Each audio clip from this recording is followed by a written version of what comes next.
Welcome to the Homegrown Podcast. I'm your host, Liz Hazelmeyer, along with my husband, Joey. Good evening. And together we hope to educate, inspire, and equip you in your pursuit of true nourishment. We are continuing the Back to Basics series. I hope you guys are loving these as much as we are enjoying recording them. Today we're talking about fitness. And just in case you think, I'm good, I'll skip this one. Unless you've worked out several times in the last week or moved your body with some level of intention, I think you'll get something from the conversation. This isn't going to be like your first workout you should do. It's going to be more inspirational and equipping. Mm-hmm. Okay, so don't skip ahead just because you think, I got it. Okay, just a little encouragement, maybe a little challenge. So kick us off. Fitness. I thought a lot about this one, and I feel like there's a lot of things that I wanted to discuss, but I wanted to talk about this idea of, okay, let me back up. Whenever I talk to someone and they tell me that they want to start working out, they want to focus on fitness, they want to lift weights, they might want to run with me, whatever, right? I get these questions sometimes, rarely, but sometimes.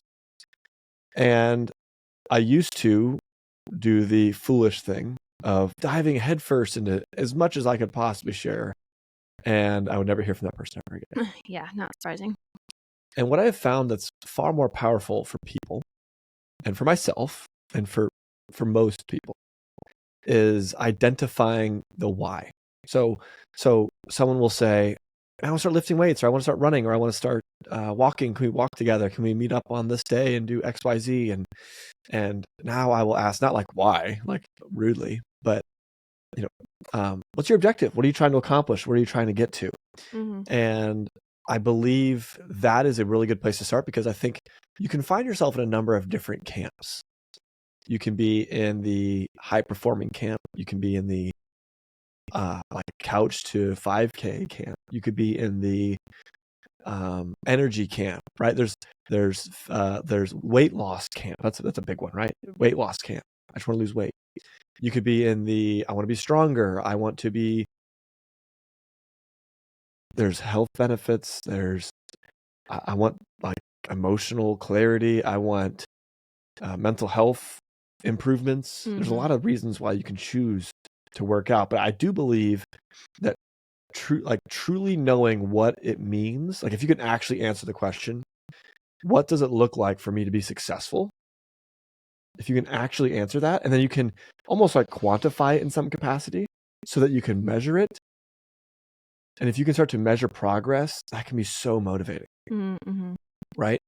And I would say that there's oftentimes like micro measurements that you can find within sort of your macro measurements. And what I mean by that is it's easy to say, I want to lose 50 pounds.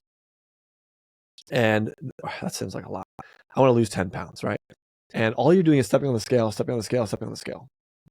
And that can be oftentimes very discouraging, because just flat out losing weight can sometimes be more complicated than just work out, lose weight, right? And so you may have a micro measurement within that is, I want to lose weight, but within that, there's some micro goals that I'm also establishing of, I want to build muscle.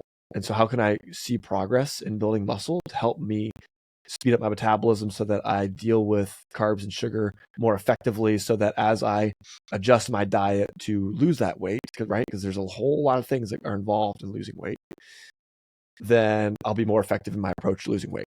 And therefore, if I'm lifting more weight after 3 months of working out, therefore I can surmise that I have gained muscle. Mm-hmm. While my current weight might not have changed much because maybe there's some fat reduction, but muscle growth, the scale might not be showing that the number has gone down from like a health perspective. And on my journey towards this kind of high level goal, I'm making progress. I'm rambling a lot here. Anything you have to add to the idea of kind of understanding your why behind fitness? No, I think that's all good. You're not rambling. I do think men and women's whys might look a little different if you're talking with your spouse and his why is different than yours, or your why is different than his. It's also totally okay for your why to be like, hey, I want to feel comfortable in my body. 100%. I want to feel confident and look good, and not that should be your only why. Mm-hmm. Okay, I wouldn't have that be your main goal. Mm-hmm. But I do think that that's an appropriate thing to think, you know what, I want to have, I think it was Kelsey Moore that said the level of muscle mass you have is a direct correlation with the level of confidence you have when you step into a room. Yep. I was like, you know what, that's good. It's not about like how little fat you have. It's about like how strong I am. Yep. So wanting to look and feel good is definitely a worthy why. And then coupling that with every day. I think energy is huge. I think, you know, my why right now is to like regain some tiny bit of humanness after having a baby. 100%. Yep. And I think your why is probably going to look a little different. So That's I right. love that. That's Establishing your why is number one, and then carrying that. And as you're in your fitness journey, that why might change. And that's okay. Yeah, I totally agree. Now, a lot of people are going to be listening to this and be like, well, tell us what should I do from like the most optimal health, right? And we've talked a lot about nutrition and macronutrients and understanding how much protein to eat. And we did it back to basics on protein, didn't we? Yeah, we do. So we've done a lot of that. So go back and listen to that if you don't understand kind of, building muscle, the amount of protein you eat to build that muscle, and to save you a ton of listening, try to find it in case that happens. Oftentimes 1 gram of protein per ideal pound of body weight is what we're striving for, right? But then there's also activities that you can do, right?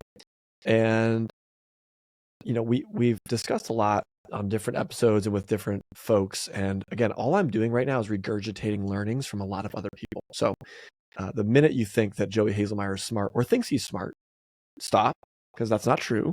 And what I'm doing right now is plagiarizing things that Kelsey has said and Dan has said and gosh, all the other people that we've had on the show that have talked about health and wellness in some capacity, right?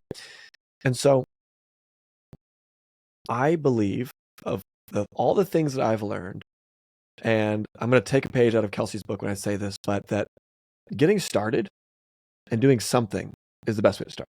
So depending on where you are in your journey, right? So let's say, I haven't worked out in months, years, weeks, whatever, and you find yourself in a very sedentary place for whatever reason. It could be illness. You could be coming out of having a baby. You could have, there's so many reasons. This is not just, hey, you're lazy, you didn't work out. Although there might be that reason too. And okay, hey, I've been there. So maybe you're going through a lazy spell and you got to get back into it, right? And this is where something is better than nothing. That kind of approach of going on a walk, moving your body, pool anaerobics, 10-minute Peloton workout, riding a bike, these sorts of things, these activities, moving, choosing to walk the stairs instead of the elevator. These are all healthy approaches to fitness. Anything else you'd add to like the kind of just get started before I continue to get into the weeds here? Well, I said it this morning when we were chatting about it. It's very similar to when you are on your real food journey. And the reason why we like to say like we're not on a diet particularly is because the second you quote fall off that diet, you lose motivation. So the same thing goes with your fitness journey, right? Is I don't want you to say I'm going to work out 5 days a week and then you go to week 2 and you only hit 3 and then you give up on week 3. So knowing that starting is good, but also while you're in the midst of it, give yourself some grace because maybe those hard numbers aren't working for you. Yeah. So Now I'm going to start getting into Joey's hot take, right? So this is my opinion on what I have seen be successful, right? And this would be from a man's perspective. I think that strength training is a great place to start. Here's what I mean. And this is where I started. Building up some muscle and some resilience is one, very easy. And I don't mean like easy in the sense that like you don't have to work hard. You do have to work hard, but like the playbook is right there, right? Lift something, move something, push something, pull something that is heavier than what you normally would on a regular day. Therefore, your muscles in your body have to work harder and grow as a result. Okay. So I like free weights. That's what I use. You could go to your gym. You could do body weight exercises and movements if you wanted to. You could pick up one of your children and do like squats. Like all those things are great. I believe building muscle, one, is easy to accomplish in a short period of time. right? So if you wanted to start running, oftentimes a barrier to that is time. Also, I feel like the results and benefits to your body are not as drastic as muscle growth can be. You can go run a lot. Yeah, you will develop some muscle, but you're really going to be developing cardiovascular health, which is very good. But you're not necessarily going to be putting on muscle mass as a result of being a very consistent runner. Yeah, back in the day, man, I used to think like, oh, I'm going to get back into shape. My very first thing was like, oh, I'm going to start running. And I don't know what that was. Maybe it was just like my lack of knowledge, or just the only, like as a girl, I'd only ever thought like, well, running is just to lose weight, which is so silly. It's so much more than that, and such a great tool. I'm very pro running, but yeah, I would have never thought, oh, pick up a dumbbell, which is, it's so backwards to what I think now. I think, oh, I want to get in shape. Yeah, lift some freaking weights. Yeah. That's what I do.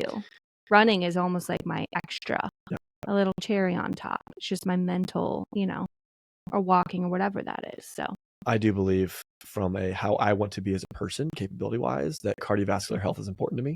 Therefore, I run. I could do HIIT workouts. I just don't like HIIT workouts. Yeah. Okay.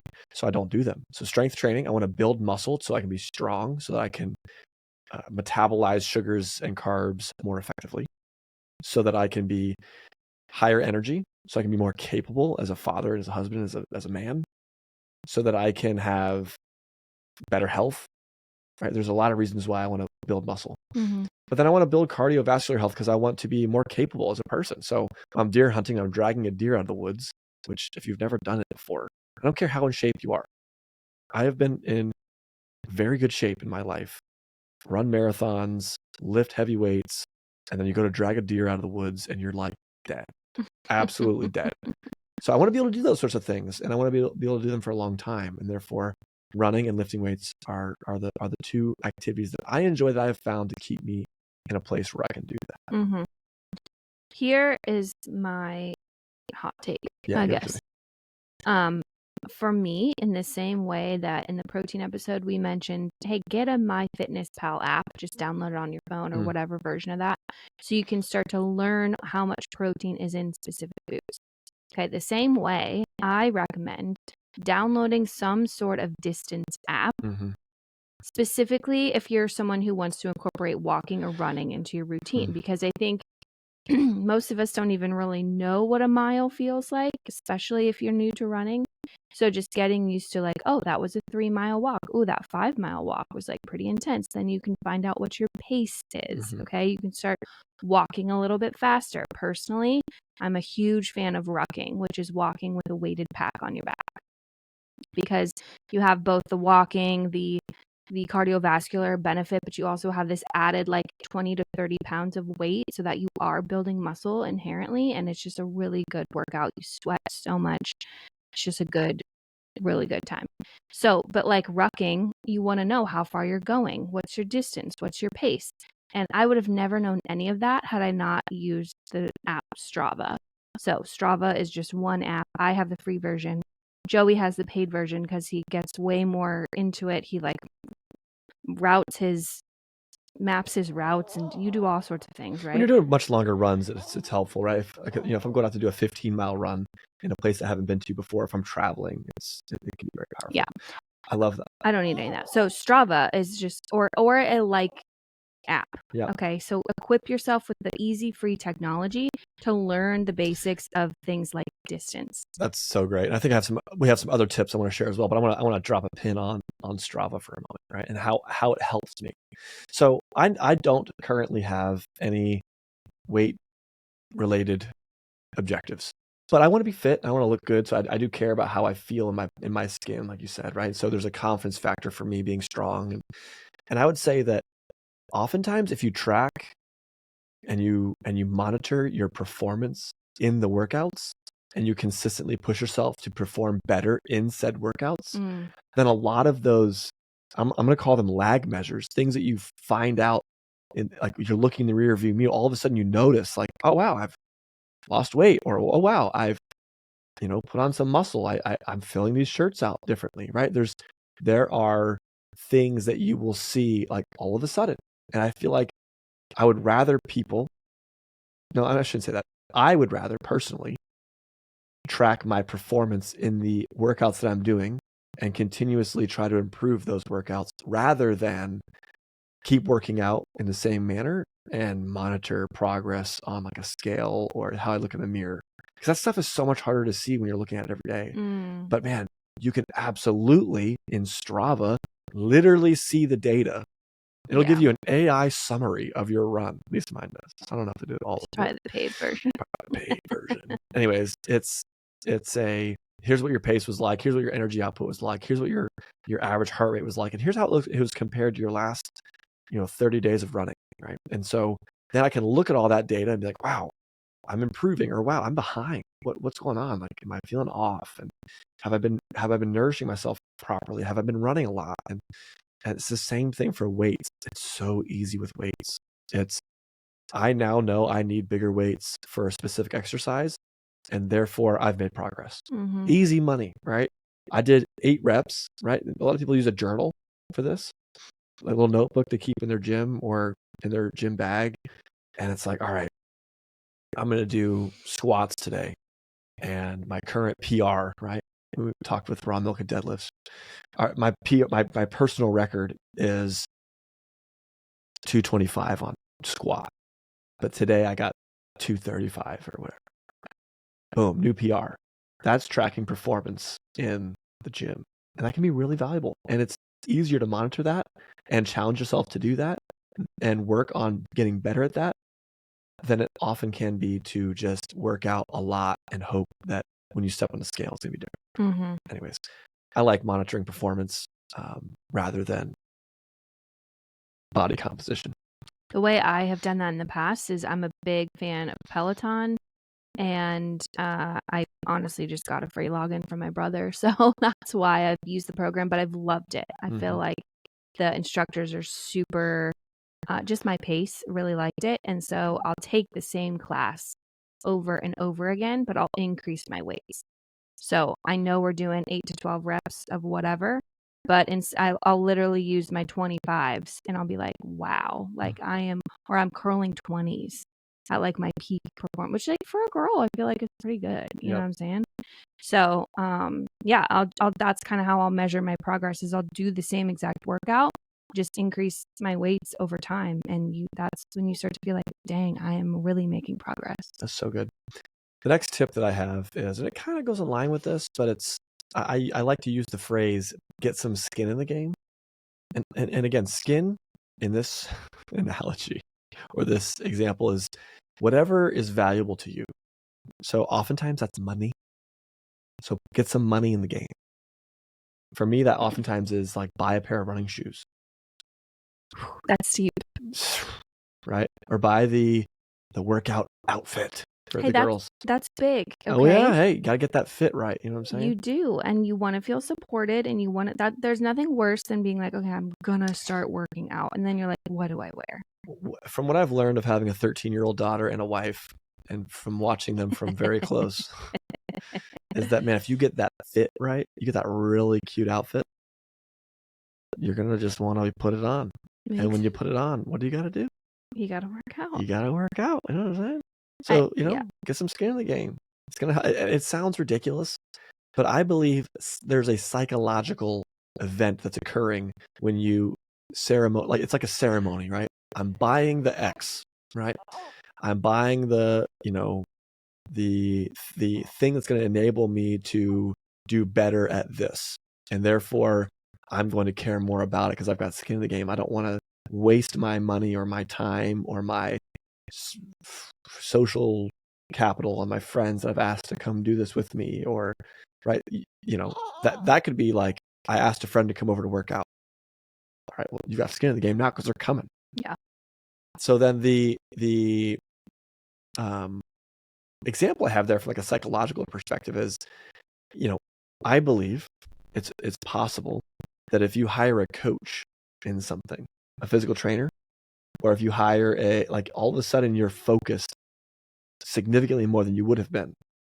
Like hiring a physical trainer is not only valuable because they're going to train you and teach you and you're going to learn, but also you've got skin in the game. Therefore, you're going to pay a lot of attention to what they're saying. Mm-hmm. Like if it was a free physical trainer, still somewhat valuable, but not nearly as valuable if you've got skin in the game, Mm-hmm. right? Because you don't want it to fail. You don't want to feel like you made a mistake. You don't want them to let you down, but you also don't want to let yourself down. I think that applies to so many aspects of life personally. We won't get into the weeds here, but I think a lot of different counseling areas benefit from this psychological phenomenon. Not to mention they can also be valuable in the sense that this is their profession. But also, if I invest money into a counselor to improve my relationship, I care more about investing in my relationship. If I invest money into a business coach because I want to improve my business, guess what I'm going to think about? I'm going to think about improving my business. There's just a lot of things that getting some skin in the game can be valuable for. And I've seen it play out in more areas in life than just this. But I promise you, if you, I just don't have a whole lot of money. If you go out and you buy the thing, it might not last forever, right? There's a honeymoon phase with this stuff, but it will absolutely aid you in the progress. And what I would encourage people to do is utilize your initial, like, I want to make a change motivation. And then as that motivation starts to deplete, like 2 weeks in or whatever, that's when you buy the outfit. Yeah. You see what I'm saying? Don't get so jacked up. You're like, I'm motivated. I'm going to go work out and I'm going to buy the clothes. Because then 2 weeks later, you're like, the clothes are boring. I already did this. My motivation's gone. I'm done. But man, once you can start to create that habit by trying to get a full month, like 45 days in of working out, man, it can go a long way. Yeah, that's good. Stagger your skin in the game. Oh, yeah. Stagger it. A lot of people will find that natural motivation. Maybe you're listening to this right now and you're like, if you're like me, like, I want to work out right now, just even talking about it this much. Oh my gosh. I know, probably I'm will. exhausted, so that's not how I feel. Anyhow, you might get off this episode like all jacked up, fired up, ready to work out. You might be working out in the middle of the show. Which is, fire, right? Yeah. But like, don't go buy the clothes now. Wait until this motivation or inspiration you're getting right now, subsides. Yeah. And then buy the clothes or buy the shoes or, the whatever, right? Girls wear. What else? Leggings and stuff. Leggings, sports bra, sock, top. It might be nice to have like a good outer layer if you're going for a walk. There you go. Okay, if you need new hair ties, headbands. Man, nothing like buying walking clothes. A little hat situation. Oh my gosh. Hilarious. Yeah, no, you need it. I love it. Hey, you know what? My final thing, maybe you have another thing, but my final piece of this fitness conversation is in the same way that, Instagram likes to trick you by, feeding you specific things in their algorithm. You should do that to yourself. And this is what I mean. 1, go find some fitness people on Instagram and follow them. Okay. And look at their stuff. When I was like, I'm going to run a half marathon next year, I already started following a bunch of runners and I love their content. I'm watching it right now. Nice. Also do that with your in-person relationships. Oh, that's such a good one. Like friends, family, whoever. Find a buddy who loves to work out with them, get in their rhythm, learn things from them. Even if you're both new at this, just meet up together at a park and walk. Involve someone else. Okay, so put working out in your social calendar and make it something that you have committed to and you're thinking about, and also put it in your social media. Okay, so that way you can stay motivated. People around you have a major influence over you, and you have influence over the people that you're around. And I think that's something to remember as someone that's part of the family. If you are a part of a family or a community or a group of friends, man, be the friend, be that friend, be that person in your family that is waking up every day. Like, this is my responsibility to work out on a regular basis so that I can continuously be that light amongst the people around me that are like, man, you know what? I just feel more inspired to work out today because I see so-and-so working out. But if you aren't that light, find those people because they're around you and you know who I'm talking about. You all know who I'm talking about. I dig that. That's so good. That's so good. I thought I had something else to say. We were talking about community. We talked about, different gadgets that you can implement to make things like tracking data, right? And then we talked about getting skin in the game. What was the last one that I was trying to remember? Oh, activities. Finding activities that you enjoy and that you want to do. And what I would say is experiment, right? You might find that you're a CrossFit person. You might find that you're a runner. You might find that you are a power lifter, like you just want to lift big weight. You might find that you're a walker. You might find that you're a swimmer, biker. These are all mountain, like hiker, rucking. There's so many different things you can try.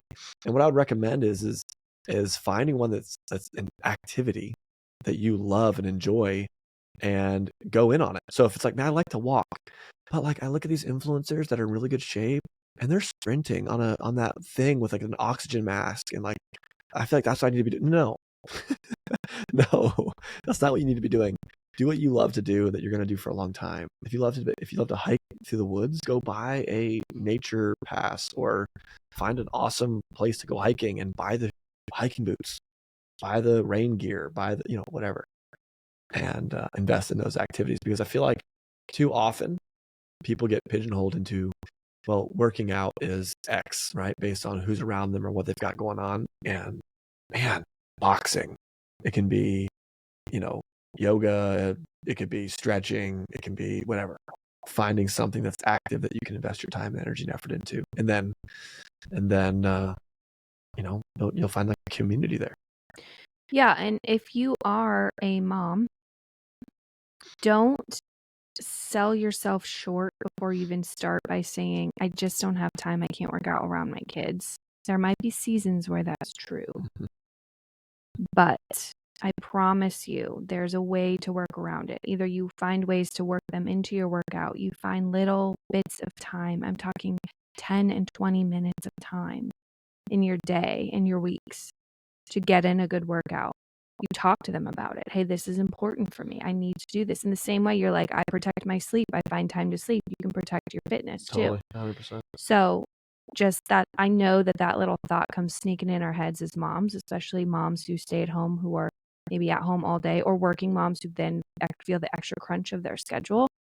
It's just, I hear that excuse more from women than I do men, probably because the default is for us to be home with the kids. Mm-hmm. And we have less of this, like, oh, I'm going out to the gym, So, but like, have that conversation with your spouse. If you're a single parent, work that conversation in with your kids. Talk to them about it, because I really believe at almost every life stage, there's time and room for you to intentionally move your body. So it's worth it. I dig it. Anything else? No, that's it. I love it. Hey, friends, if you've been following along on these back to basics, awesome. I think, and again, I look at life oftentimes from, I love analogies. And I think that the analogy I would use for the Back to Basics series, if you haven't heard the rest of the episodes, go back and listen to those for sure, is that if you look at professional athletes, if you look at, I was never a top, tier professional athlete, but I was a competitive athlete growing up. If you look at competitive athletes, people that are above, just like for fun, but like they really care about their sport, they're oftentimes in the top 1% or more of their sport. So you look at people like Lionel Messi, if you're a soccer fan, look at LeBron James, Michael Jordan, basketball fans, right? Look at Joe Burrow.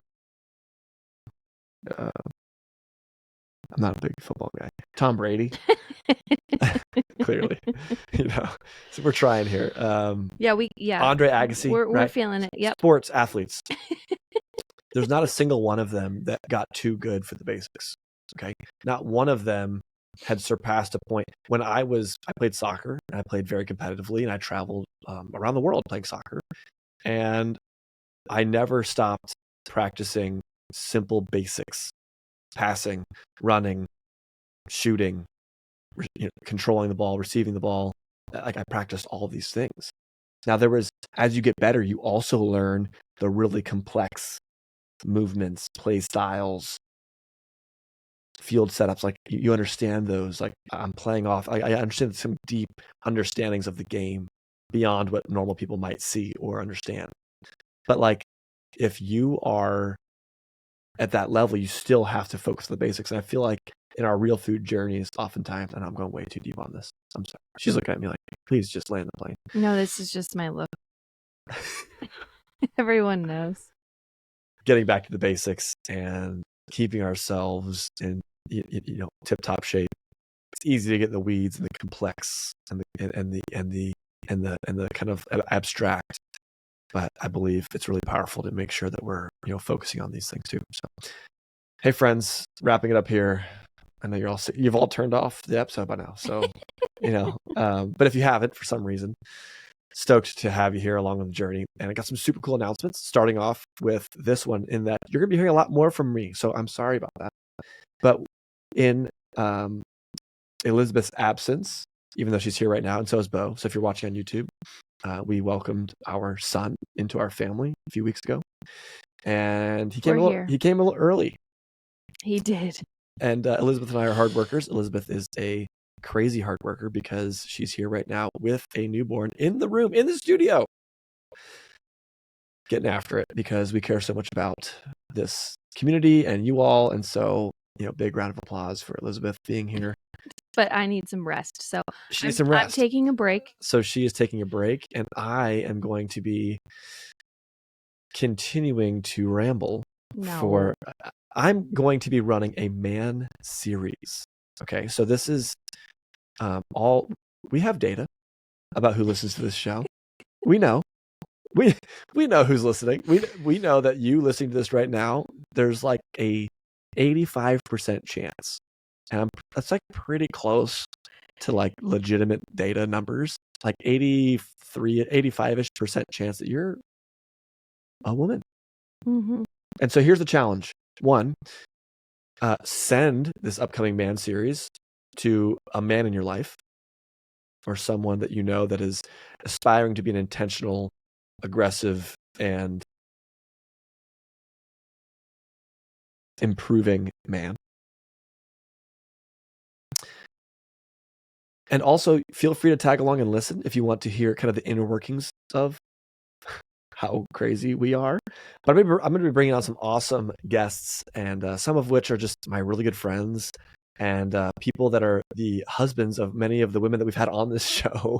And we're going to be talking about all things nutrition, health, wellness, but centered around and focused on men. And so it's gonna be really cool. I'm super excited about it. I've already recorded a number of them, and I've got some more coming up soon. And they're pretty great. They're pretty great. So definitely do that. Be on the lookout for those. That'll be starting next week, I believe. How spicy are you guys going? Well, in our last episode, we did talk about the moon landing. Yes, someone needs to bring the spice if I'm going to be taking a break. Is all I'm saying. So we did talk about the moon landing in my last episode. So it's I can't wait. Joey, actually, just for some backstory, Joey came to me a couple months ago. Actually, you've had this idea for about a year. Yeah. And you were always like, should I spin off a second show? Should we do a second thing? And blah blah blah. And then you kind of sat on it. And I think the idea has kind of continued to materialize the more guests we've had on the show, confirming that there is a need for these conversations to happen directed towards men, because 1, you see a gap in the general male population of people who are encouraging them to like really get after it, and also like be like loving and honoring. And I don't know, there's just a little bit of there's only a few voices speaking to men in that encouraging way. And I think there should be more. So do you. So you had this idea of like, hey, I want to talk about like male friendships. I want to talk about male business, like leadership and family legacy, and like what it means to be married to someone like you, like as crazy as you are. Like, so you say this kindly. And I said, you know what? That's a great idea. Why don't you go ahead and line up that with the time that I'm going to take off? And so this isn't just like Joey's just filling in. It's true. This is about a year in the making. And yeah, you've already started recording and you'll continue to do that. I'm going to be listening as I edit the shows still, and I can't wait to tune in. I think it's going to be really good. So definitely check that out and stay tuned for that. And then kind of finally here, if you caught any of the awesome bundled items and sales that we did on hazelmeyergoods.com over the holiday weekend, incredible. We just, oh my gosh, we had sold out we had an amazing weekend, and there's definitely some awesome stuff on there. And so I'm sorry if you got on there and there's some things that you didn't get a chance to get. But definitely go check that out. We got plenty of soap, plenty of tea and coffee. But shopth.com for household and home goods. And we have curriculum for you and your kids at homegrowneducation.org. You can find Elizabeth and myself on Instagram at Joey Hazelmeyer, at Liz Hazelmeyer, and at homegrown_education. Friends, until next time, that's a wrap.